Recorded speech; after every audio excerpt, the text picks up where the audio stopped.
You're listening to the Maritime Gardening Podcast brought to you by Vessi Seeds.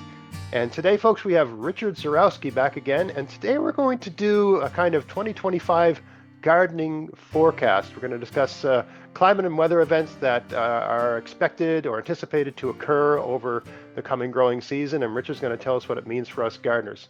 Who is Richard Zurawski? He's a meteorologist, documentary film producer, TV host, writer, author, a man of science, university lecturer, public personality, public speaker. Richard, say hello. Hi, how are you, Greg? Great to have you back on the show again. Oh, I love this. This is fabulous. Great. And so yeah, we're going to talk about what looks like what you're on top of these things. I'm not. I just received the effects. I actually was just speaking of weather. I was just in the Dominican Republic. We went there with our kids for a March break. I probably can't tell. I got a bit of a tan, but man, what a different. There's nothing like seeing those palm trees and that warm weather and just the smell of tropical air. It was fantastic. It was just a wonderful thing to do. But now we're here back in Canada. It's kind of bleak outside and cold, and I guess it could be worse. So what are we looking at for 2025? Okay, so we have a number of I would say primary weather drivers in North America, and probably at the very top of the list is the ENSO, the El Nino phenomenon or La Nina phenomenon. El Nino is a warming in the central Pacific, and a La Nina is a cooling in the central Pacific. And each one has an effect on our weather. It's the largest overall weather system influencer for the world. For the world. So it influences weather all over the world. When an El Nino happens, the Sahara gets very, very dry. We traditionally have droughts and famine. The winds, the trade winds in India, the monsoons stop, and they're not reliable in through the Indian Ocean. And here we wind up with heat waves and much warmer temperatures and an increase in hurricanes and both in number and severity. So that's an El Nino, which we had over the last couple of years, and it was quite an extended one. And then last year we went into what's called a La Nina. So El Nino versus La Nina. So the La Nina was the cold upwelling of Pacific water just in and around the equatorial regions off the coast of South America. And they have another influence on us. They tend to give us, on the East Coast, a wetter climate with more normal temperatures, and winter times tend to go back to what we were experiencing 20, 30 years ago before the climate crisis took effect. And so we wind up with a shift in weather patterns.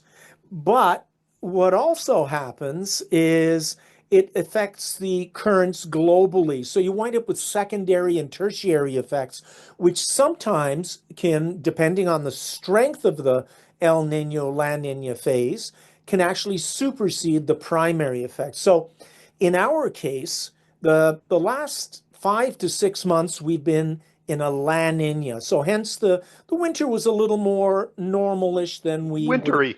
Yeah. It was wintry, yeah. Yeah. And we're hoping that that's over, and it looks like we're leaving the La Nina phase and we're going to a neutral phase now. Okay. And when we go to a neutral phase, that means we go back to normal patterns that you would expect from a historical perspective.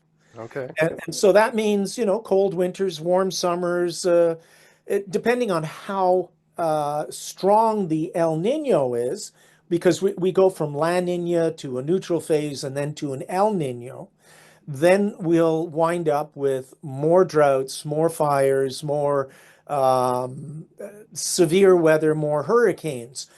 But what we also have is a drying in the Atlantic Ocean, and over the Sahara Desert.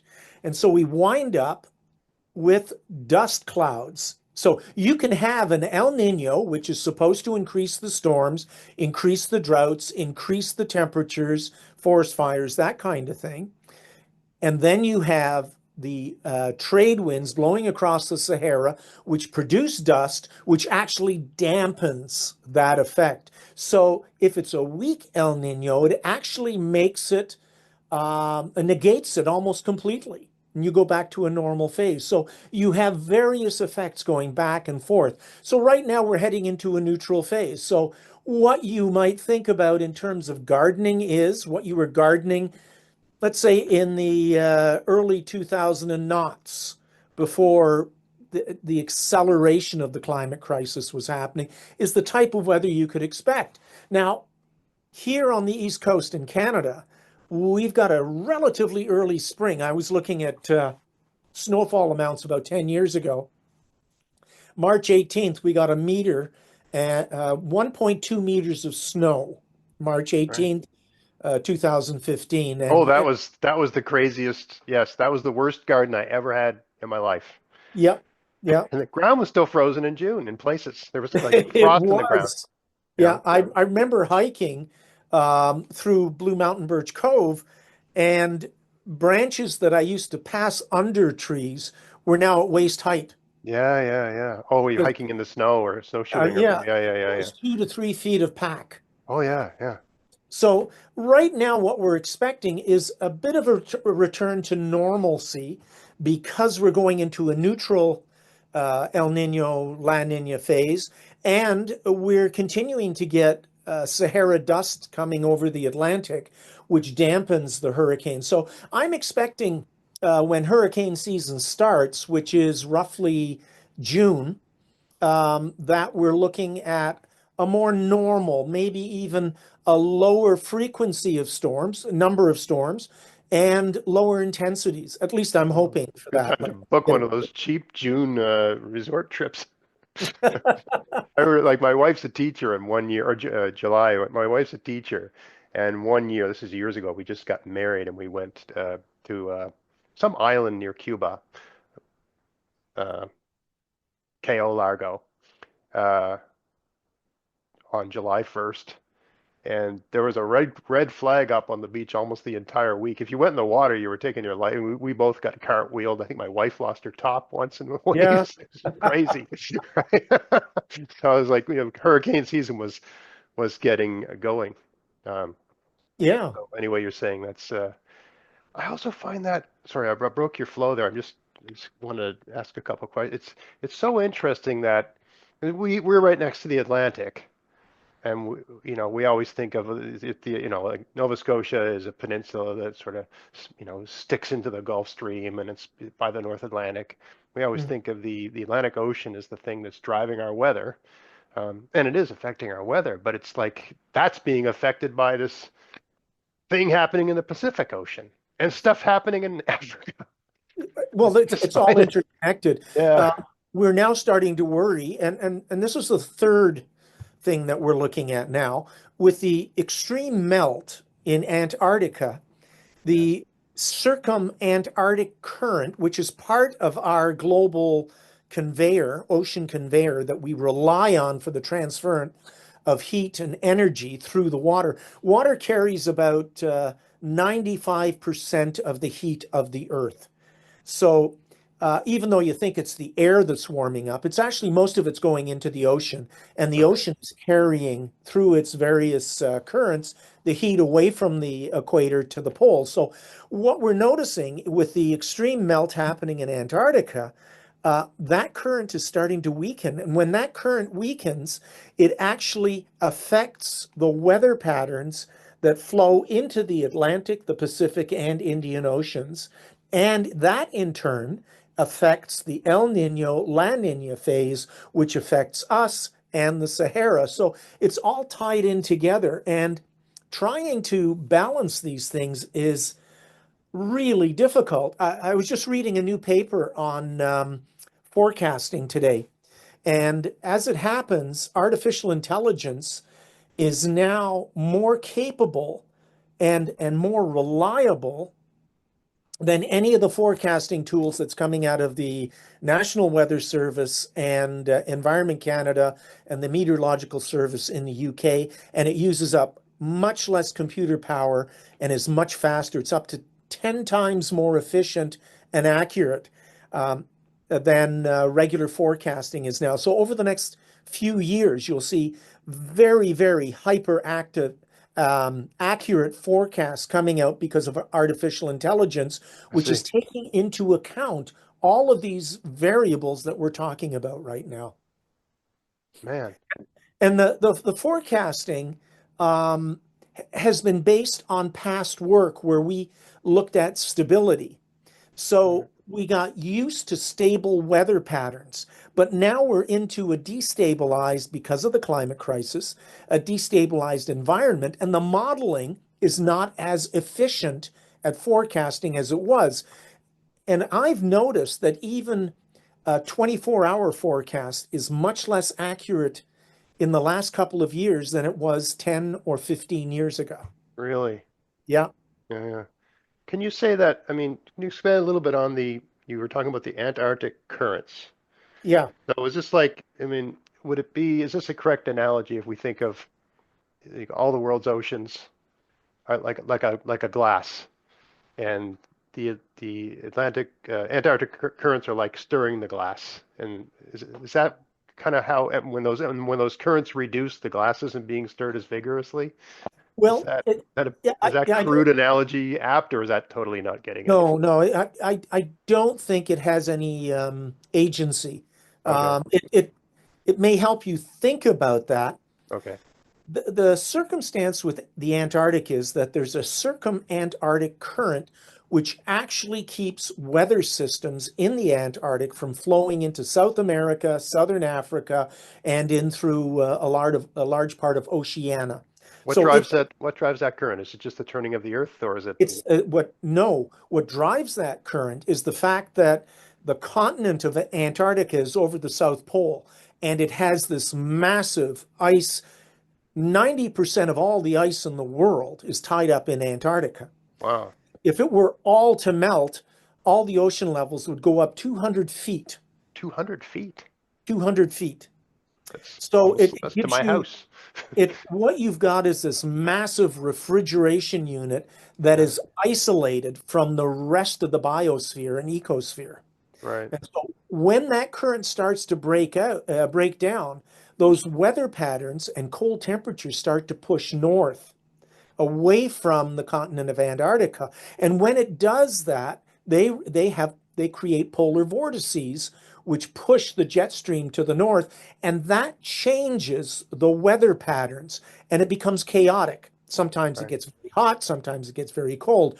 One of the things that we're worried about on the East Coast here is when the ocean conveyor, the Gulf Stream, is now probably 20 to 30% weaker than it was a century ago.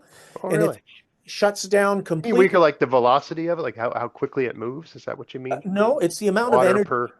It's the difference in temperature and the amount of energy in the temperature differential. Ah, okay. Yeah. Okay, Right. Yep. so when it starts to move north, the melting of the Greenland glaciers, actually the water's lighter and it caps it so it can't release the energy into the atmosphere.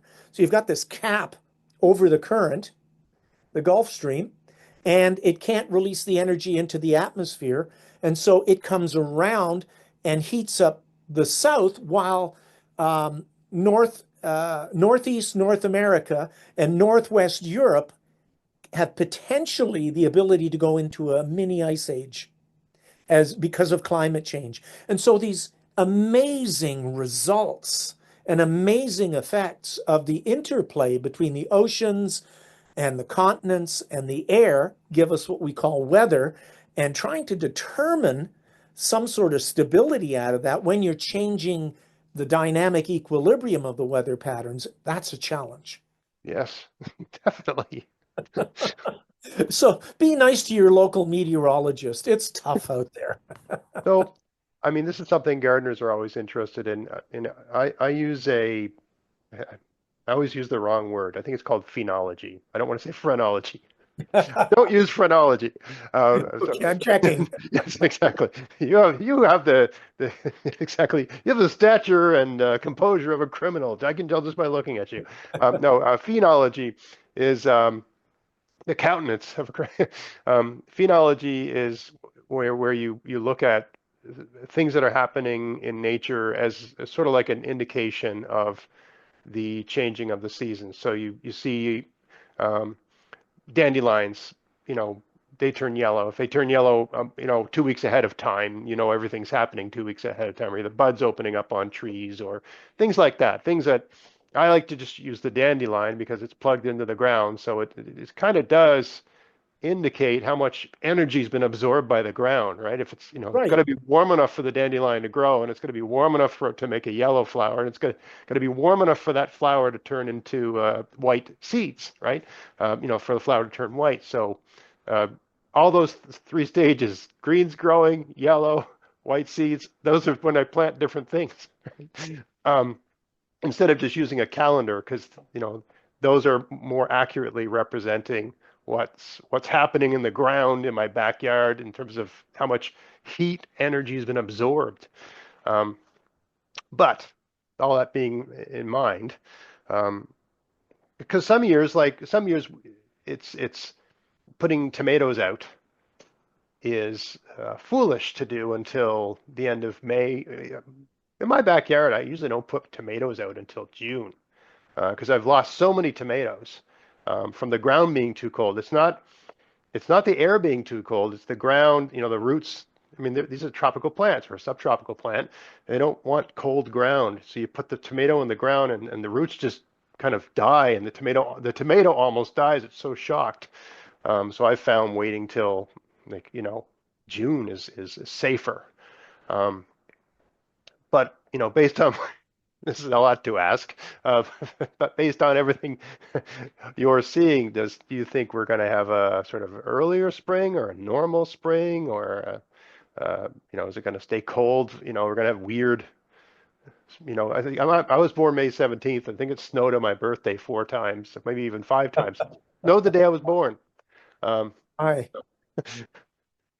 Well, I'm just looking at a trend here on my other monitor, yeah. and right now we're going to be above normal until the end of March. And Mm, I would say once that happens, the likelihood of getting a significant cold outbreak decreases dramatically. right. Right. There's no snow on the ground, that kind of thing. But because of the breakdown in how the jet stream is flowing, never say never. Never I say think never. we're heading back to a normal trend. My gut feeling is that it'll be cool and we're going to have normal precipitation amounts, which is good. That's good. Yeah. And normal temperatures usually mean, yeah, I certainly wouldn't be putting plants in too much before Queen Victoria's birthday. Don't be rolling the dice. Yeah, exactly. Well, and Yeah, for our American viewers, Queen Victoria's birthday is like, I don't know the exact date, but we May call it 24th. we May call it 20th. that's right. People call it May 2-4 weekend because in Canada 2-4 means 24 beers, and that's when that weekend you get the long weekend. You drink 24 beers. Um, May 2-4 weekend. So yeah, that is when a lot of people put their transplants out.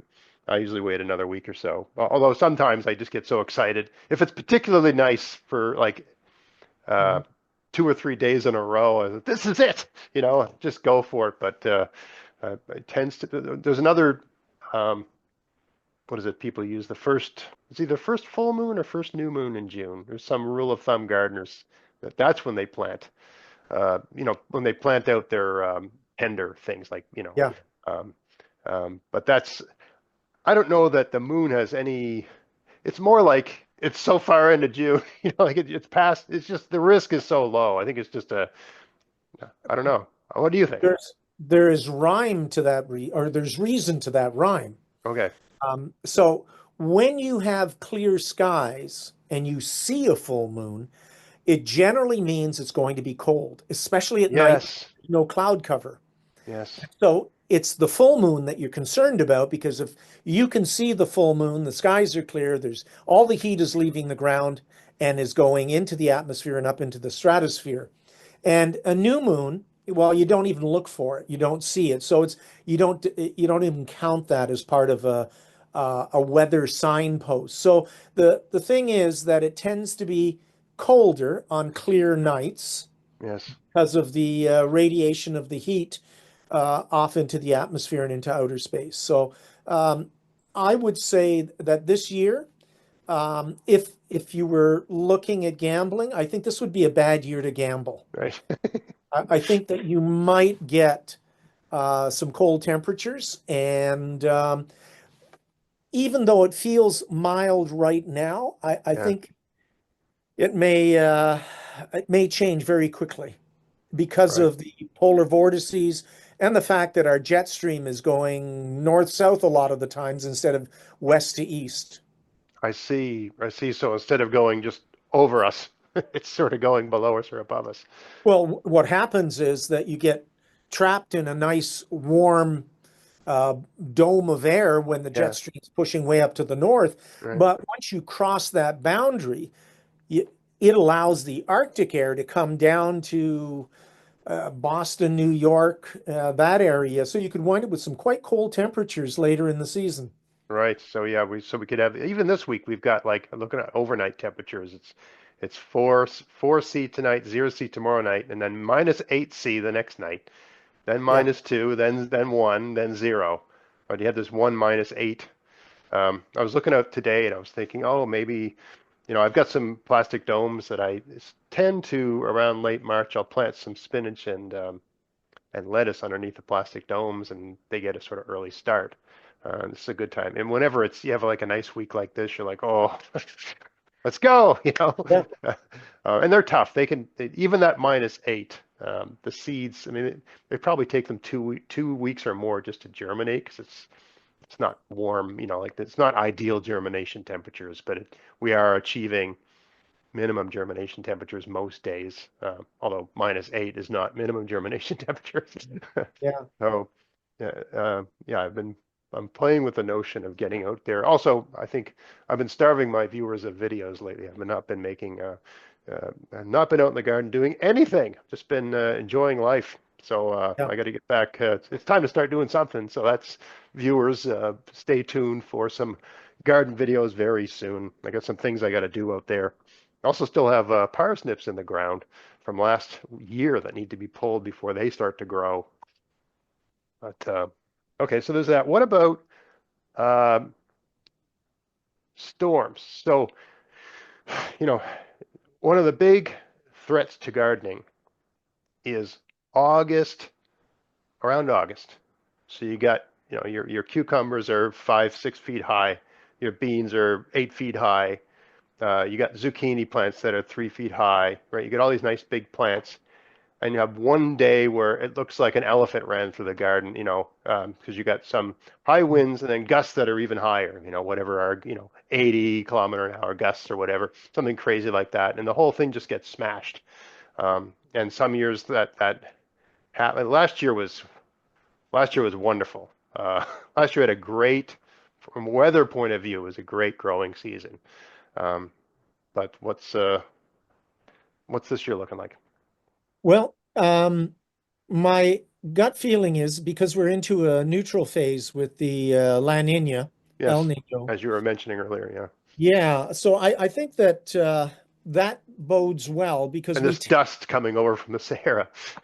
and the dust coming over from the Sahara means that we'll tamp down those storms. In the summertime, we have two sources of significant wind. One is thunderstorm activity, Yeah. where you're looking at very severe gusts. In New Brunswick, you might even get a tornado.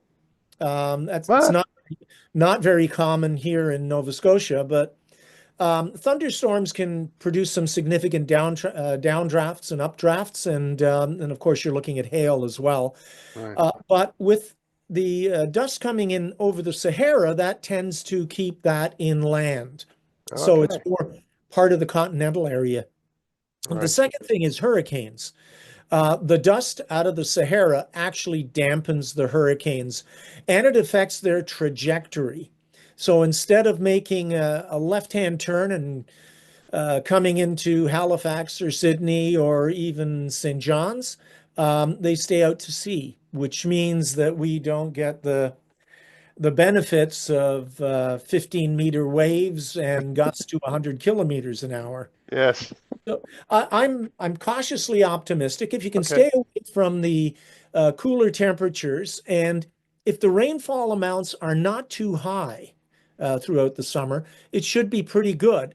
And that coupled with the climatic disposition that we were just talking about, Yeah. the decreased number of storms, both from thunderstorms and from hurricanes, means that you can watch your plants grow very well if they get enough sunshine. You don't get Yeah. too much. Yeah. Yeah. We can't have too much fog or overcast days or whatever. Can you tell me what this is something I can never remember, and I'm sure we get a handful of curious people. In the Atlantic, we get hurricanes. In the Pacific, they get cyclones. Typhoons. Typhoons. What's the difference? Like, why do we use a different term, or And are there's a they different third at one. all? Are they And different there's a direction, or no, no. There's a third one as well. Cyclones in the Indian Ocean. cyclone? Okay, that's where the cyclones. Okay, so Okay, you get cyclones, typhoons, and hurricanes. It's just the English language. It's it borrows from the cultures that the British invaded. I see. And Okay, so uh, that's what hurricane those people call those things when we. that I so see. the First Nations people in North America called them Hunrakans. Oh, really? Yeah, and so we change it to hurricanes. Cyclones comes actually from the British Raj, where we were learning about meteorology, and it had to do with the direction of the wind. Okay, And typhoons comes from the Japanese word of typhon, I see. which means big wind, obviously. Okay, So exactly the same phenomenon, just okay. different names. Interesting. Oh, that's pretty cool then. Okay, I Yeah. thought like we could use different words because they all had some different quality.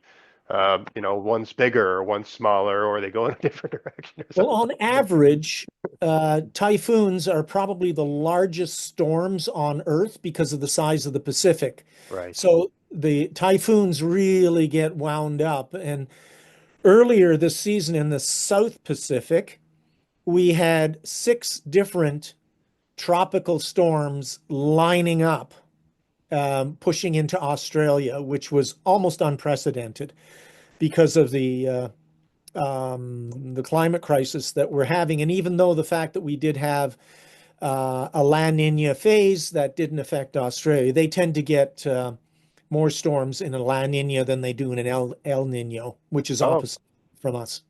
right. Once again, they're upside down. Uh, ever see that map? You ever see that Australian Yeah. map of the world where like, this is the way it should be? Yep. Oh, that's great. Okay, and have we covered everything? Is that all the stuff our gardeners need to know? I mean, it looks Yeah, like I it's going think to be a so. pretty good. I mean, there's a lot of things don't sound good, but in terms of having a garden this year, it doesn't look for where we are anyway. It doesn't look like such a bad year. As long as we get something normal, on the plus side of normal. So we Yes. don't get too many storms, temperatures are there, not too much rain, no drought, and then cautiously optimistic this is going to be a good growing year. Although last year was quite good. We had a bountiful garden. My Yeah. wife is the green thumber. Right. I'm the brown thumber. Yes, Uh, you do. You're just the strong back, and a good attitude. Uh, well, my attitude's not so good most of the so I always tell my kids, say like, I don't need discussion. I need a strong back and a good attitude. time. Get a lot done.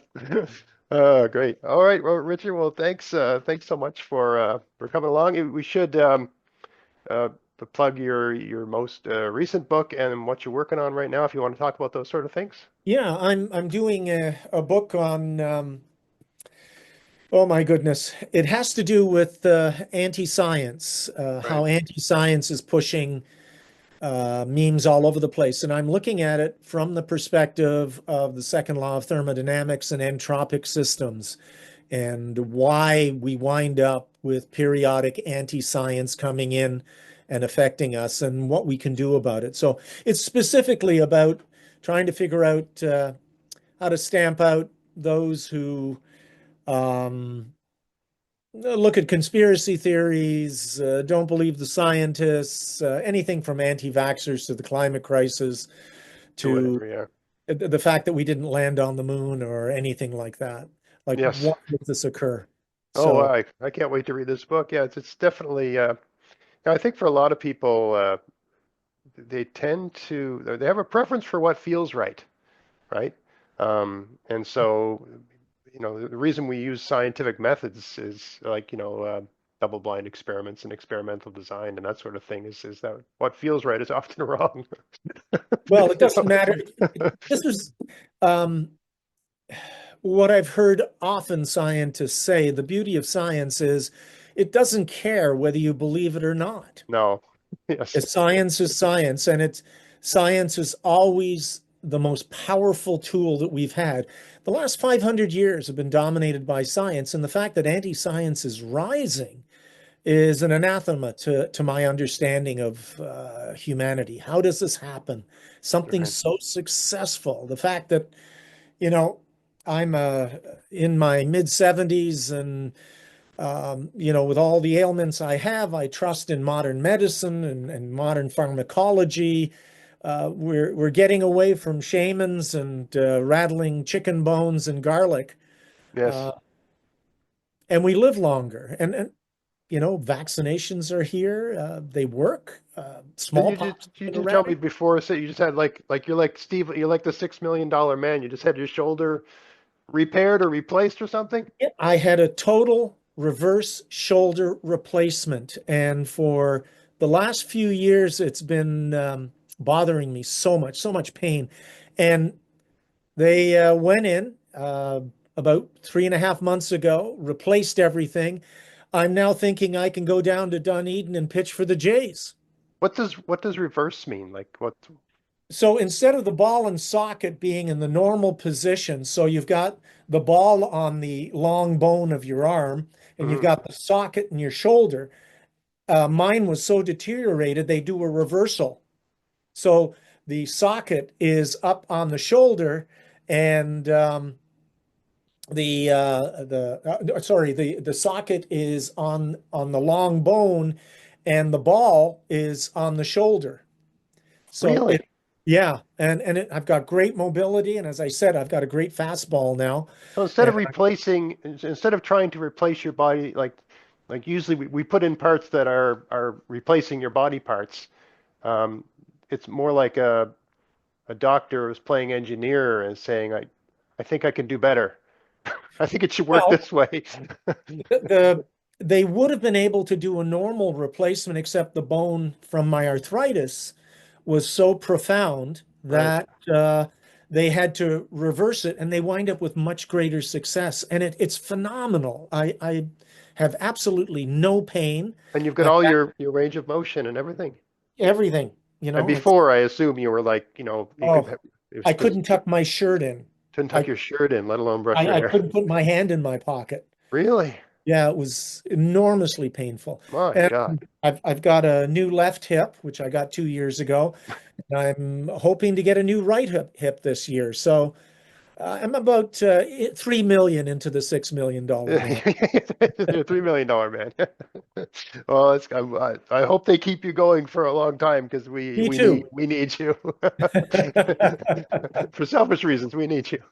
All right, Richard. Well, thanks for doing this with us. Really enjoyed all of your information and insights, and hope to do it again sometime. Everybody watching, hope you found this interesting. If you did, please like, share, subscribe. Check out my podcast at maritimegardening.com. Check out my Substack page, maritimegardening.substack.com. Use that coupon code for VESC Seeds, GAVS25. You can read the description box for all the details on that. It's basically like a free shipping deal if you order the right things. Other than that, Richard, thank you so much for doing this. I hope we do it again sometime. I look forward to it. Thanks. Great.